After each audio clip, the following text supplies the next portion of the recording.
Well, good morning, everybody.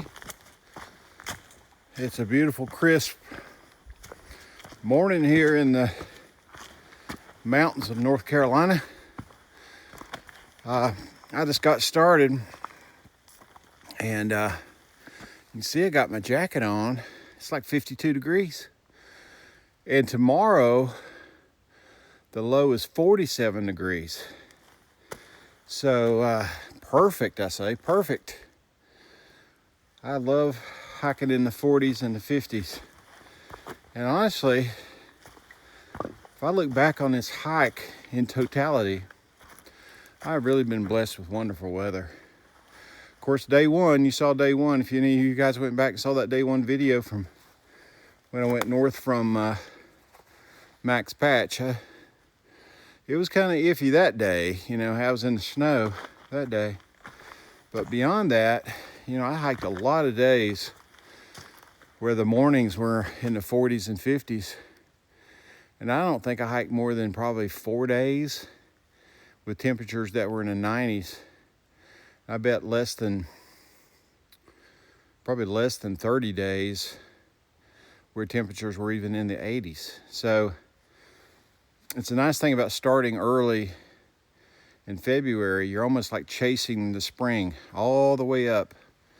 And so you got cool, nice weather the whole time. And now, after taking 2 weeks off, I've come back to the south. It's like cool weather starting to kick in again. So I was looking at the 10-day forecast. No rain in the forecast for the next 10 days. And temperatures will not get out of the 70s in terms of highs for the next 10 days. And most of the mornings are in the 50s. And again, tomorrow is going to be 47. So, yeah, so the weather's really, really, really great. Been blessed that way. So, what's the plan for today? I really like the hostel I'm in.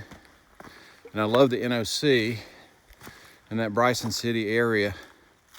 So what I'm doing today, instead of doing the southbound, which is generally where I'm going now, southbound, today, for this particular day, I'm going to head back northbound. So I had them drop me off at, it's called Burning Town Gap, and it's at mile number 124-ish. And I'll be hiking back to 137, which is at the NOC. So I'll be coming northbound back to the NOC, exactly where I was picked up yesterday, get picked up and go exactly back to the same place where I stayed last night. And it was groovy staying in that purple room.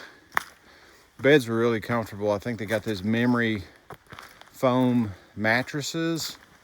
They just kind of scrunch up around your body. I slept great. No complaints whatsoever. And so that's the plan. Nice cool day. We're going to get some, you know, if it clears off, it's a little bit overcast, I would say. We'll have some awesome views. Probably, it's a big claim. I don't want to say the best views in North Carolina on the Appalachian Trail, because I don't know that that's true. But where we come off, there's going to be a place called, after you pass Wesser Bald, which there's a fire tower on Wesser Bald. It's probably the last fire tower that I will climb, but I'm definitely going to climb it today. And once you come off of Wesser Bald and come down, you hit what is called the jump off point. It's probably 5 or 6 miles from there, pretty steeply downhill back to the NOC. And at that jump off point, the views are amazing. So we should have some really nice views today. And I look forward to this hike. It's gonna be good. We got a little bit of a climb here, not much. And then we're gonna drop off to Tellico Gap. And then we'll be headed up to a pretty big climb up to Wesser Bald. And that'll be the toughest part of the day, is the climb up to Wesser. So that's it. that's our plan. And we'll be going again from Burning Town to the NOC. Hope y'all have a wonderful day, and we'll look forward to catching up with you down the path.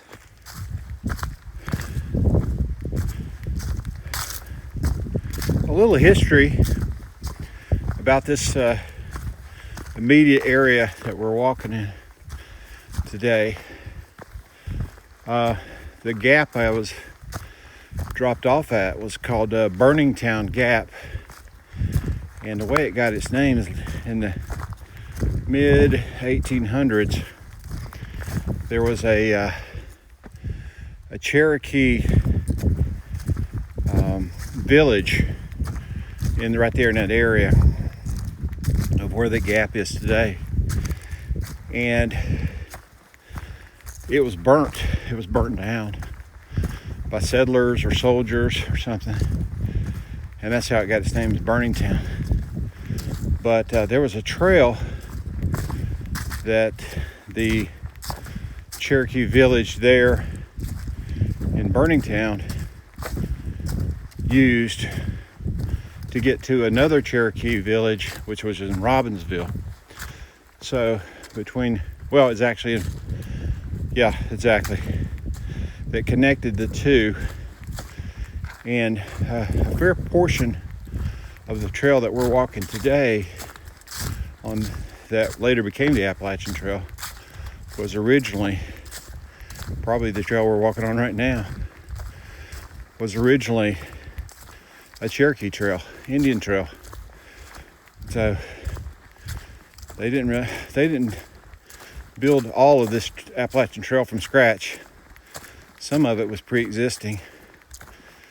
It was probably used by Native Americans to begin with, and then later picked up by settlers trying to get from one settlement to the next. And then today, it's become the Appalachian Trail. So I thought you might find that a little bit interesting, so I thought I'd share it with you. Okay, we've come upon our first shelter. It sits literally on the trail, that's for sure. Right? This is the trail running to the left of the shelter here. This is called the Cold Springs shelter. Pretty clean in here. Looks like maybe it's been cleaned up a bit. Pretty small. Not really that much different from that older shelter we saw just yesterday. You know, honestly, it's a old log cabin design. I've slept in this shelter before, and it worked out nicely. It's called Cold Springs because right there is the cold spring that's pumping right out in front of the shelter. Very convenient. There is some, if you want to put up a tent, there's camping up on the hill there. There's also more camping up on the hill to the right, as I recall. Cold Spring Shelter. So not a bad place to stop if you needed to. Of course, we're not doing any shelters here anytime soon. I think I could stay in 2 more shelters before I'm finished. I will see if I put up my tent or not. Really depends on the weather, of course, and any other people there and all that sort of stuff. Up there's where the other campsites are. So we'll see about all that. That'll be down the path after we get past Franklin. After we get past Franklin, I've got a couple of nights out. There's probably 40 or 50 miles between Franklin and the Georgia state line, where there's just really not a lot of opportunity for camping. Lots of camping. Not a lot of opportunity to get off and go to a hostel. So there'll be a couple of consecutive nights where I will be staying in the woods, but other than that, I'll be staying in hostels and eating good food and kind of doing it the platinum way. They call it platinum blazing, to let you guys know, where you don't stay in the woods so much, you stay in hostels, or if you're real platinum, then you're staying in hotels. I'm not that platinum. I'm more of a bronze or silver or something. I don't know. But anyway, we don't have a lot of miles left to do on this hike. After today, we'll have 124 miles, so I plan to do it my way and enjoy it as much as I can. That's for sure. And some of these trail towns I'm very familiar with. Bryson City, Franklin is probably, we'll see Franklin tomorrow night. Franklin's probably one of my favorite trail towns of all. And then we got Blairsville. Blairsville's a little bit off trail for sure, but it's close enough where people definitely go to Blairsville sometimes. I like Blairsville too. So we'll see all those. And in fact, once I get to Blairsville, I'm gonna take 2 consecutive zeros. Wife's gonna meet me. We're just gonna hang out and visit a lot of the trail towns in North Georgia. Not trail towns, but mountain towns in North Georgia. So of course we'll be in Blairsville, so we'll spend some time in Blairsville. But we'll also go to places like Blue Ridge and Ellijay and Helen. Spend some time in Hiawassee. And probably, I don't think we'll get as far east as Clayton. But we might, depends on how much time we have. So we like hanging out in all those towns. We know them pretty well by now. So I usually don't do much videoing while taking zeros, but maybe you guys would be interested in seeing some of these trail towns. So, hey, if you're interested, I'll tell you what, if you guys are interested in me doing at least 1, maybe 2 zero videos highlighting trail towns of North Georgia, we'll check out a few of our favorite restaurants, maybe a few places where we like to shop and things like that, and a general overview of the towns. Then just send a comment back on this video saying, yes, do a zero video. That's all you have to say. If I get at least 10 people who says they want to see a zero video, then I'm going to assume that you have some interest. If I don't get at least 10, then I'm going to assume that you are not interested and I won't do them. So let me know. Be happy to do it if you want them. Have a great morning. Catch up with you further down the path.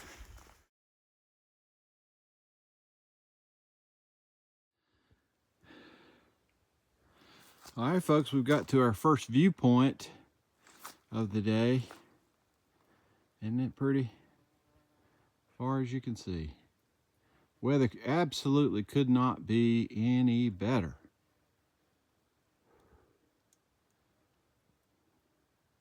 I believe, someone will always correct me, I probably need to get my Peak Finder app out, but I believe the highest peak on the very back row of mountains back there is Klingman's Dome, or Kauai. And we're looking at the Smokies there. That light blue ridge is the Smokies. And, you know, you can see how there at the very top, where I believe is Klingman's Dome, it starts to taper off as you go north, and it tapers off as you head south out of the Smokies.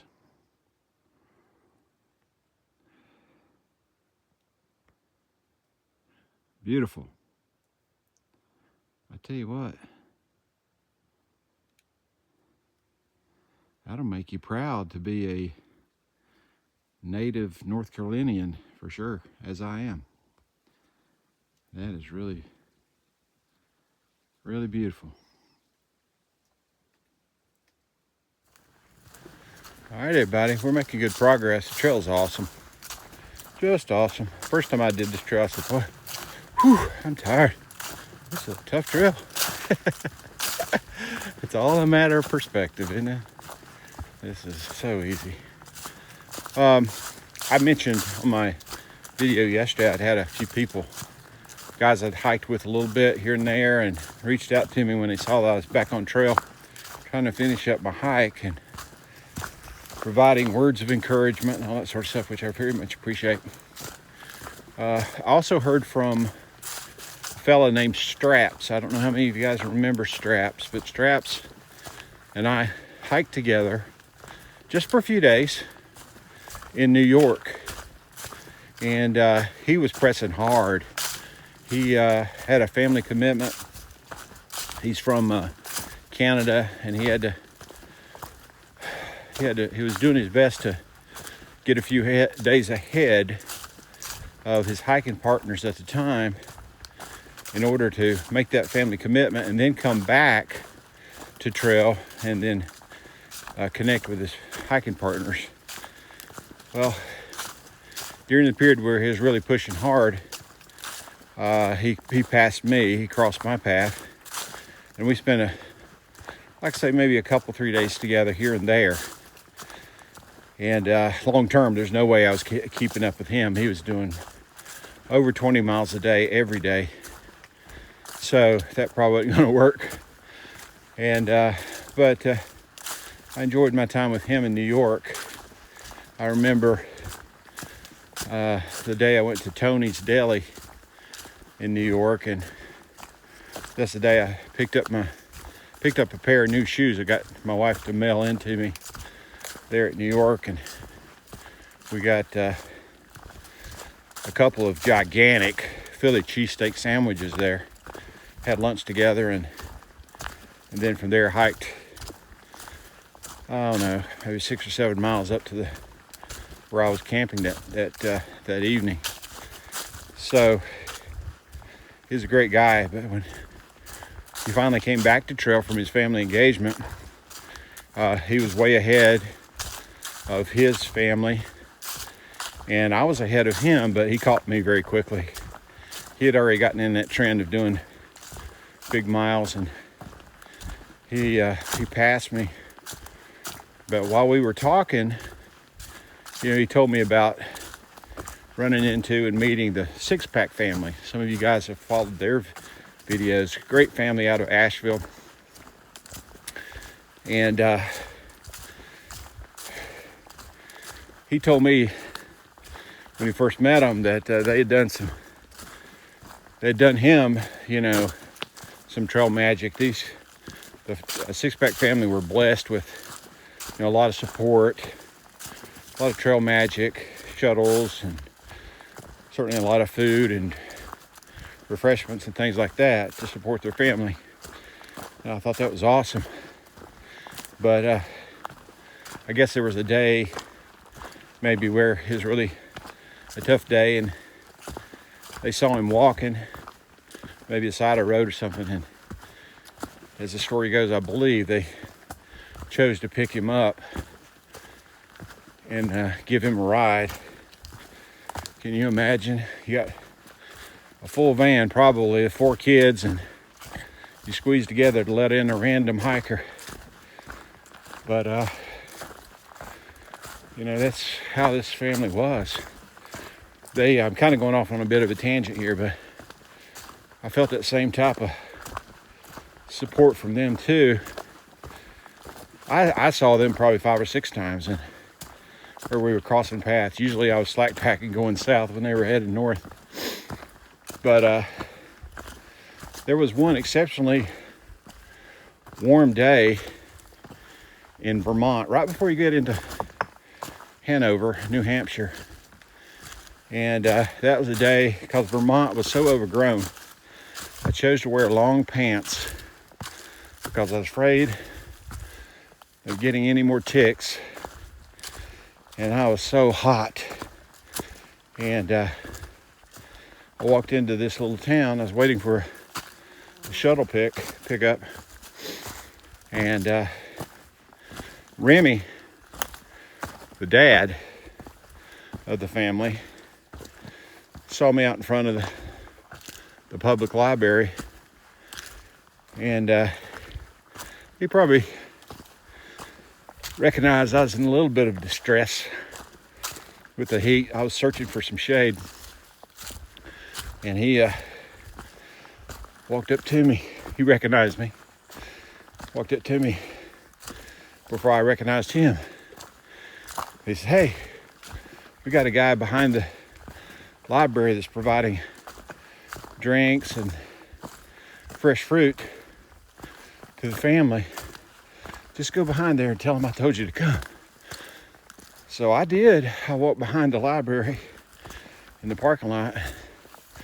They offered me Gatorades and fresh strawberries. Oh, it was awesome. But again, a great example of how that family operated, for sure. So as Straps made his path north, he caught up with the Six-Pack family. And the Six-Pack family, to let you guys know, they were moving at a pretty good clip too. Those kids could do 20 miles a day. They were moving. I knew that there was no way that I was going to catch them. And I think that ultimately Summit did probably 4, maybe 5 days before me. But Remy, excuse me, not Remy, but Straps, he didn't have a YouTube channel, but he sent in video updates every now and again to Ramdino. If any of you guys see Ramdino's Appalachian Trail updates, I don't know how often, maybe it comes out once a week, once every 2 weeks, I don't know. But he would send in updates regularly, Appalachian Trail status updates. And last one I saw that he sent in was he captured the summit. He summited, Straps summited with the Six-Pack family. And he was welcoming all the kids into the family of Appalachian Trail through hikers. Well, I thought it was very cool.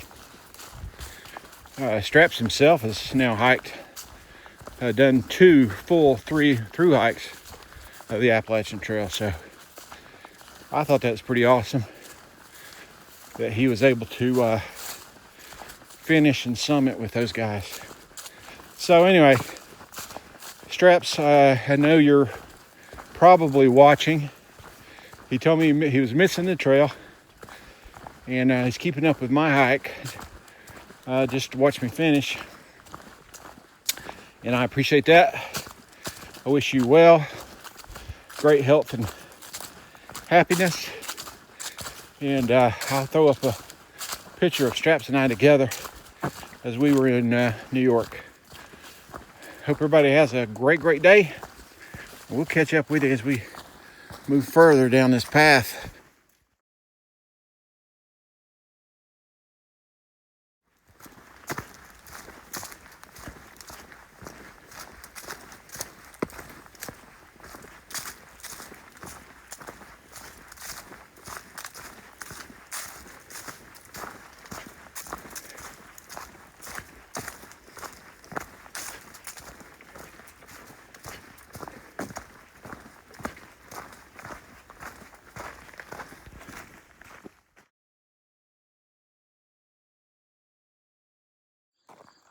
All right, everybody, we have made it to Tellico Gap.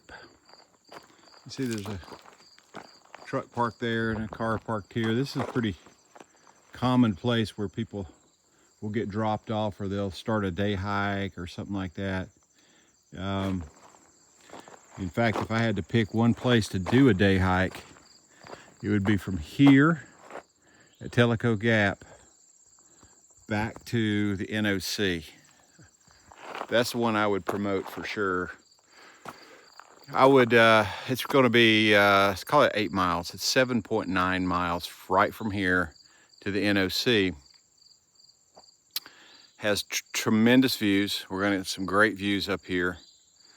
And of course, you're rewarded at the end as you come down into the NOC. You got the general store. You have that nice restaurant that I ate at yesterday, so you can get a good burger or whatever.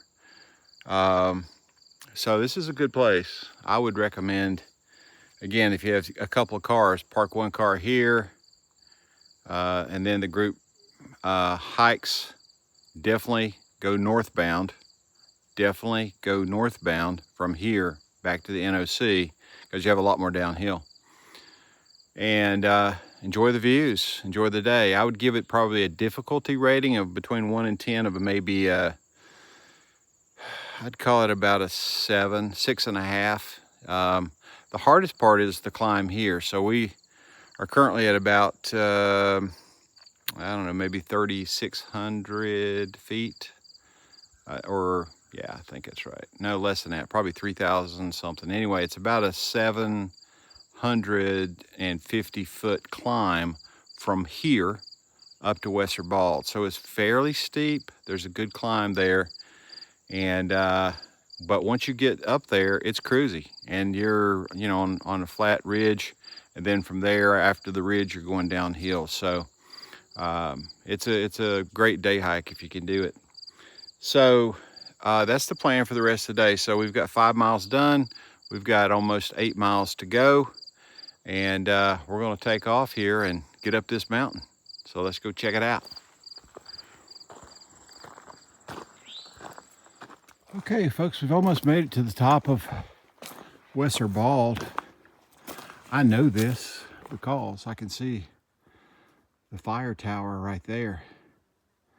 And we are going to climb it. I saw somebody up there. There they are. There's somebody up there now. But that's not going to slow me down, I promise you. We're going to go on up there. It's a very popular site and awesome views. So we'll go up there and hang out for a few minutes. Let's go check it out.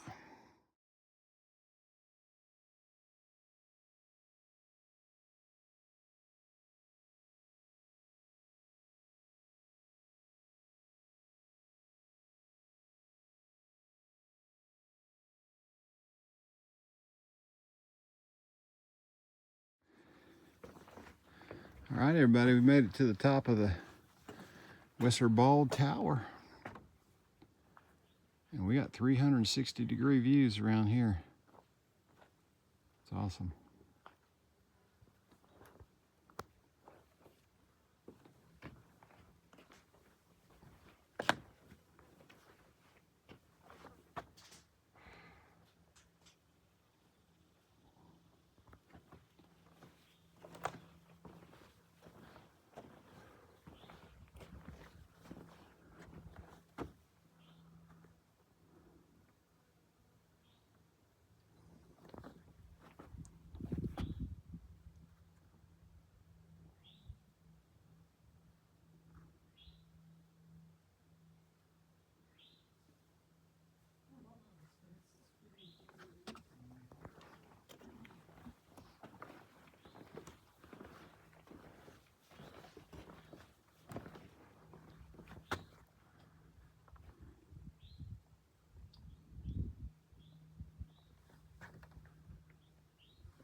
And I believe there, you remember a couple days ago I was at Fontana Lake, Fontana Dam. Pretty sure that's Fontana Lake right there. And up above is the Smokies. It kind of always amazes me how far you can walk in just a couple of days. Just amazes me. When you start seeing it from a different perspective, you know, long range.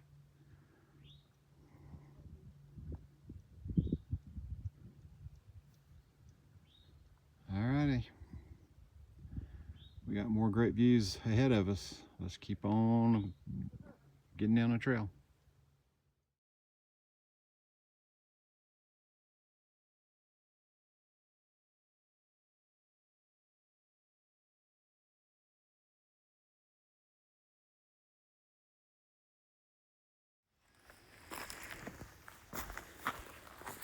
That's where we come from, folks. And we're headed down.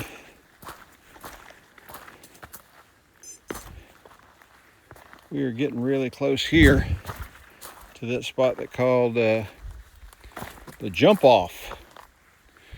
I wouldn't encourage anyone to jump off, but it looks like it's a place that's made for jumping off, I guess. I don't know why they call it the jump off. I don't know that anybody's ever jumped off it.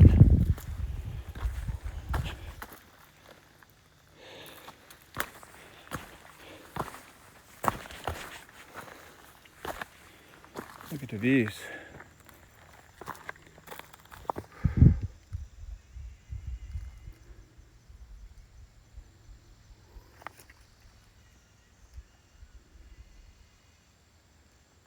That's something in it. So you can see why they call this the jump off, huh? Let's see if we can peer over the edge here a little bit. Make my wife nervous.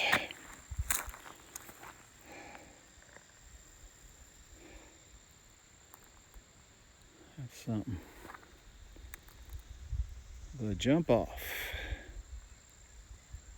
I have a fear of dropping my phone in these kind of circumstances, so I really grip it hard. Beautiful. It's really not as precarious as it looks. The trail circles back to the right here in a very calm way. But it is quite a sight to behold. We'll take a few still shots and we'll move on down the trail.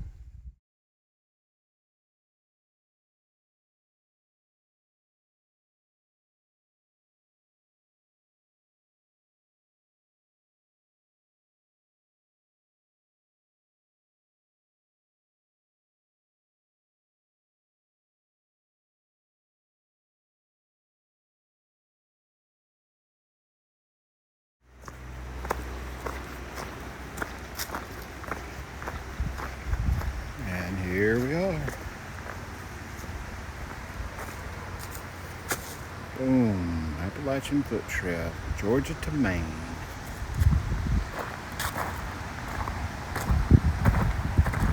You get further up north, you'll see that same sign, but it says Maine to Georgia.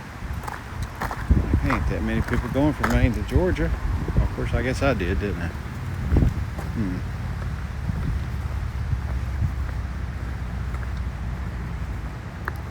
So, where have we seen this before?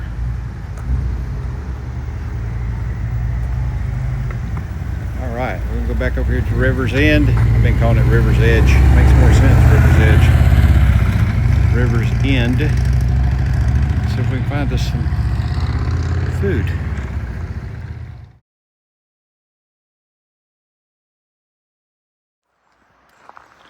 All right, everybody, we have made it back to the Gorgeous Stays Hostel. And it has been a gorgeous day for sure here in the Bryson City area. It started off pretty cool, 52 degrees, and tomorrow's gonna be even cooler at 47 degrees is what I see in the forecast. So it should be really, really nice in the morning, but it's beautiful now and unseasonably dry, meaning that the humidity level's really low. So, standing out in front of the New Orleans Jazz House. So, good day today altogether. We ended up walking, I think it's 12.7 miles. That's the way it just happened to work out with where I could be dropped off to get back to the Nantahala Outdoor Center again. And the highlight for me for sure was getting the great views that we had up on top of Wesser Bald on the Wesser Bald fire tower, and making it back down to that restaurant again. And this time I got a lot of pizza, and I ate most of it, to be honest with you. And I'll eat the 2 pieces I have left over. I'll probably eat before I go to bed tonight. So I've already had the opportunity to come in and take a quick shower, and now I'm starting to get my stuff together and be prepared for leaving here tomorrow and heading into Franklin, North Carolina. So it'll be a big day, a bigger day tomorrow for sure. So I hope everybody's had a great day, enjoyed the video, and we'll look forward to catching up with you first thing in the morning.